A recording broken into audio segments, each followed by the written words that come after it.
ಕಣ್ಣುಗಳೇ ಮೆಟ್ಟಿಲು, ಆಘಾತವೇ ಅವಕಾಶ. ಅಷ್ಟರೊಳಗೆ ಕೆರೋಸಿನ್ ಹಾಕ್ತೆ ಅದು ನೆಕ್ಸ್ಟ್ ಮಿನಿಟ್ ಬ್ಲಾಸ್ಟ್ ಆಯ್ತು.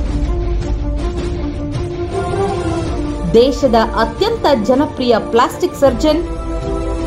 ಟೋಟಲಿ ನನಗೆ 28 ಆಪರೇಷನ್ಸ್ ಆಗಿದೆ. 1 ಇಯರ್ ವರೆಗೂ ನಾನು ಮಿರರೇ ನೋಡಿಲ್ಲ. ಪದ್ಮಶ್ರೀ ಪ್ರಶಸ್ತಿ ಪುರಸ್ಕೃತ ವೈದ್ಯೆ ಡಾಕ್ಟರ್ ಪ್ರೇಮಾ ಧನ್ರಾಜ್ ಈ ವಾರದ ಅತಿಥಿ.